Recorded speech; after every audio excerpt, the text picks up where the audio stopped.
Une progression constante, logique et surtout maîtrisée. Voici comment pourrait-on qualifier les dernières saisons du Rugby Club Savoie-Rumilly. Si la dernière campagne s'est achevée lors des phases finales de Fédéral 1 contre Nîmes, c'est surtout l'accession en National 2 décrochée le 27 mars dernier qui est restée dans toutes les mémoires.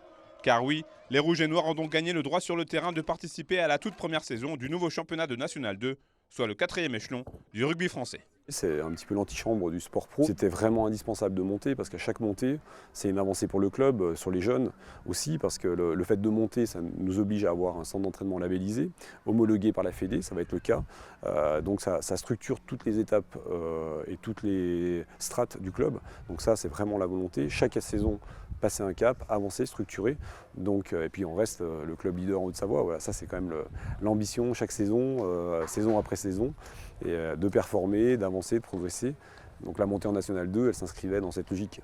Et pour cette nouvelle aventure, l'effectif au Savoyard a été largement renouvelé avec l'arrivée de 8 nouveaux joueurs. Si la saison dernière, le RCSR avait l'ambition de monter au niveau supérieur, cette année, les objectifs seront forcément un peu plus mesurés. C'est une année de montée, donc forcément c'est un nouveau championnat. Même si on connaît un certain nombre d'équipes, il y a eu beaucoup de mutations dans ces effectifs. C'est un nouveau championnat.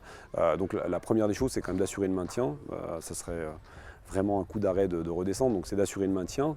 Et puis c'est vrai qu'on a quand même envie d'aller chercher cette 6e place qui serait qualificative pour revivre les phases finales, parce que comme on l'a vu à l'occasion de la réception de Marmande ou de Nîmes, quand on a 3500 personnes dans le stade, de l'engouement à revendre, je crois que c'est pour ça qu'on se bat. Au niveau du staff technique, les choses ont également évolué avec l'arrivée d'un nouvel entraîneur pour les 3/4 en la personne d'Éric Thomas Michel. L'ancien berjanien fera donc désormais équipe avec Maxime Mermoz, toujours en charge des avants. Et à l'aube de cette nouvelle expérience, le nouveau technicien rumilien a déjà pu se faire une idée des forces et des faiblesses du groupe après la préparation.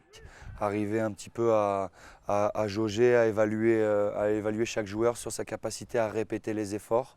On a axé énormément sur l'assimilation du projet de jeu, on a changé certaines choses par rapport à l'an dernier, on a conservé aussi ce qui marchait très bien.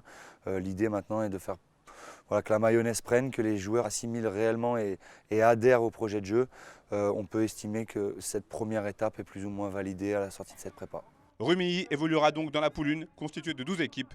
Premier rendez-vous à noter dans les agendas des supporters, la réception de Mâcon au stade des Grangettes, le dimanche 11 septembre.